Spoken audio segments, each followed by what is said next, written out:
मित्रों नमस्कार। बीपीवीएस क्लासेस में आपका हार्दिक स्वागत है। आज हम लोग पढ़ेंगे हिंदी व्याकरण। हिंदी व्याकरण में पहला वीडियो आप लोगों तक पहुंच गया है। दूसरा वीडियो हम पढ़ेंगे कि स्वरों का वर्गीकरण पढ़ेंगे। संस्कृत में हम लोग जिस प्रकार पढ़े थे उच्चारण स्थान में स्वर और व्यंजन दोनों पढ़े थे, लेकिन आज हम हिंदी व्याकरण पढ़ रहे हैं। तो मित्रों आप ध्यान दीजिएगा कि हिंदी व्याकरण जो है इसमें स्वरों का, केवल हम स्वर की बात कर रहे हैं, यानी व्यंजन के विषय में हम फिर बताएंगे, लेकिन आज मेरा जो है स्वर के विषय में है। अब स्वरों का वर्गीकरण किसके आधार पर हुआ है कि उच्चारण स्थान के आधार पर हुआ है, मात्रा के आधार पर हुआ है, जीभ की स्थिति के आधार पर हुआ है, मुख विवर के आधार पर हुआ है और ओठ के आधार पर हुआ है। मित्रों हम लोग संस्कृत में पढ़े थे अकु विसर्जन्या नाम कंठा, इचुषा नाम तालो, चतुर्षा नाम दंता, ये सारा चीज मैंने पढ़ा था। उसमें सूत्र पाणिनि जी ने यानी जो सूत्र बनाया था उसमें स्वर और व्यंजन दोनों स्पष्ट रूप से समझे जा सकते थे, लेकिन जहां हम हिंदी व्याकरण में पढ़ेंगे तो इसमें कुछ अंतर है। अंतर यह है कि यदि हम किसी वर्णों को बोलते हैं, चाहे स्वर हो या चाहे व्यंजन हो, लेकिन आज हम यहाँ पर तो स्वर ही पढ़ रहे हैं, तो स्वर हम बोलते हैं तो हमारी जीभ कहाँ जाती है। भाई हम तो पढ़े हैं कि हमारी जीवा जिन जिन स्थानों को छूती है वही उच्चारण स्थान कहलाता है, लेकिन इसमें स्वरों का वर्गीकरण किया गया है कि उच्चारण स्थान के आधार पर, मात्रा के आधार पर, जीभ की स्थिति के आधार पर और मुख के विवर के आधार पर, ओठ के आधार पर बोला गया है। अब देखना है जैसे उच्चारण स्थान, हिंदी में स्वर कितने होते हैं? हिंदी में स्वर 11 होते हैं। अंक और आह अयोगवा कहलाते हैं, जिसमें कि संस्कृत में स्वरों की संख्या केवल 9 ही होती है। तो अब हम समझेंगे कि जीभ की स्थिति के अनुसार, अब जीभ की स्थिति के आधार पर, जीभ की स्थिति के आधार पर यदि हम देखेंगे तो जो आ है इसको हम कहां से बोलेंगे? जब आ कहते हैं तो हमारी जीभ जो है यानी मध्य भाग में,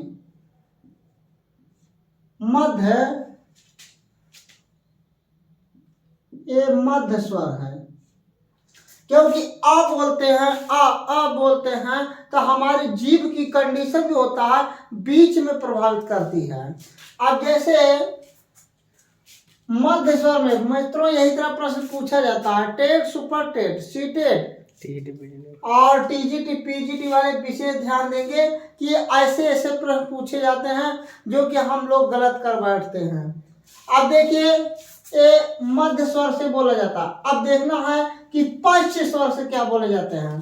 पश्च स्वर में क्या होगा? यानी आ ई ऊ, आ ऊ, ये नहीं है, ये नहीं होगा। आ ऊ ऊ ओ आओ,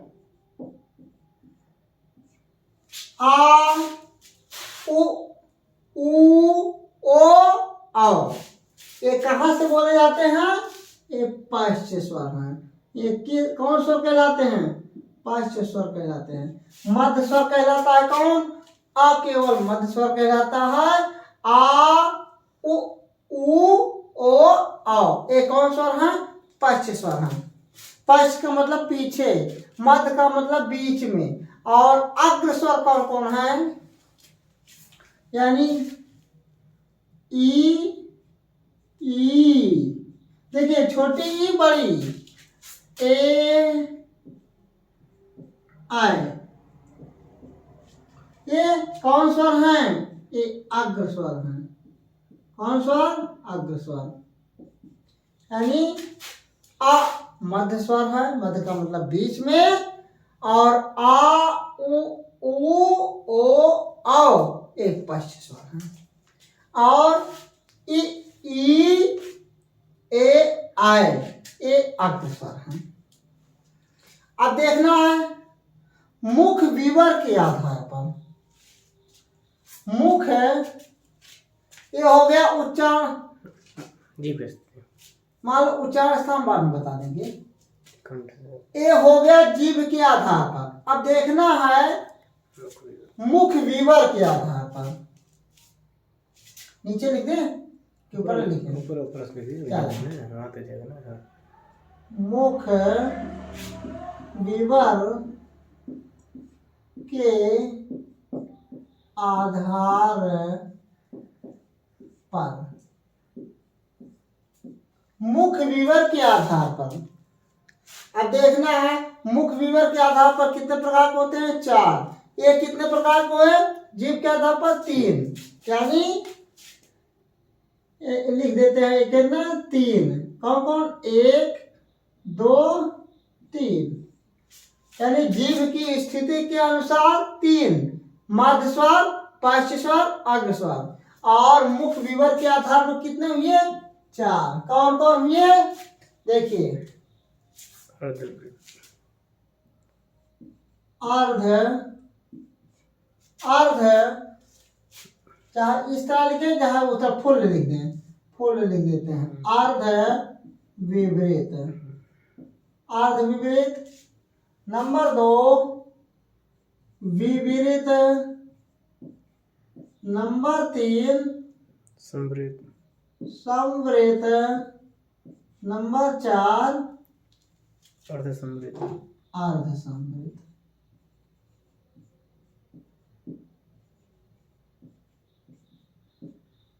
एक 2 3 4, यानी जीभ की स्थिति के अनुसार 3 है और मुख विवर के आधार पर 4 है। अब अर्ध विपरीत में कौन कौन है, इसमें कौन कौन होंगे, यानी आ ए ओ, आ ए ओ, और विपरीत में क्या होगा, आ ए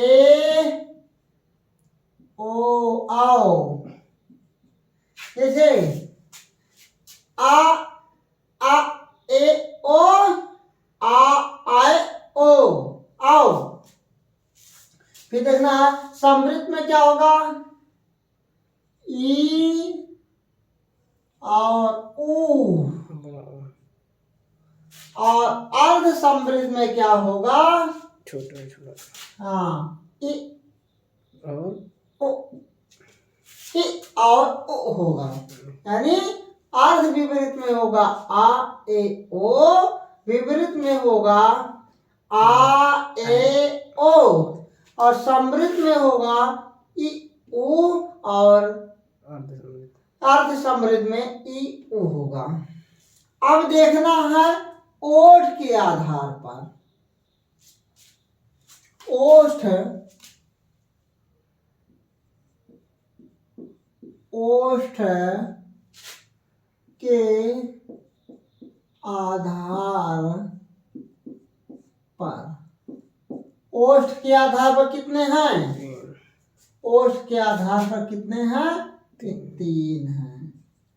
देखिए जीभ की स्थिति के अनुसार 3, मुख विवर के आधार पर 4, और ओष्ठ के आधार पर 3 है। कौन कौन है, नंबर 1 उदासीन, नंबर 1 उदासीन, उदासीन, नंबर 2 आवृत, आवृत, आवृत अवृत आवृत नहीं है, अवृत है। आवृत आवृत मुखी।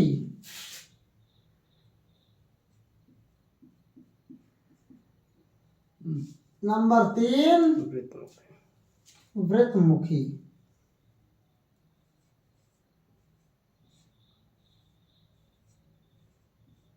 वृत्तमुखी। देखिए ओष्ठ के आधार पर भी 3 हुए। अब उदासीन में क्या हुआ? छोटा आ हो गया। आवृतमुखी में क्या हुआ? यानी क्या क्या होगा? आ, छोटी ई, बड़ी ई, ए आए। और वृत्तमुखी में क्या होगा? आई नहीं दिखाई दे रहा, चलो दीजिए, आई नहीं दिखाई दे रहा है। नहीं दिख रहा है? और नजदीक कर दें?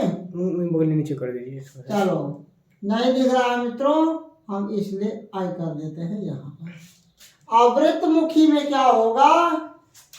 यानी यानी छोटा ऊ बड़ा ओ आओ। ठीक, यानी ओष्ठ के आधार पर हो गया। अब देखना है उच्चारण के आधार पर। अब देखना है उच्चारण के स्थान आधार पर। उच्चारण के आधार पर, यानी उच्चारण के आधार पर, जैसे अकु विसर्जनीय नाम कंठा होता है संस्कृत में, तो केवल हमको स्वर का ही भेद करना है, ना कि अकु करेंगे तो आकु का मतलब का वर्ग और हा और विसर्ग एक कंठ से बोले जाते हैं। लेकिन हम केवल स्वरों का वर्गीकरण कर रहे हैं कि इसलिए मैं यहाँ पर केवल स्वर ही लिखेंगे। यानी ये कहाँ से बोले जाएंगे? कंठ से बोले जाएंगे। और ई आप पढ़े होंगे संस्कृत में इचुईसानाम तालु, एक तालब है, इसका उच्चारण स्थान क्या है? तालब यानी तालु से है।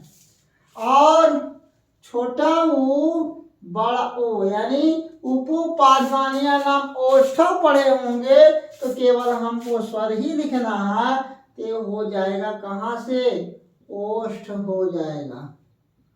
ये कहाँ से बोले गए? ओष्ठ से बोले गए। और आई जो है ये तो कंठ तालु से है, तो कंठ प्लस तालब से है।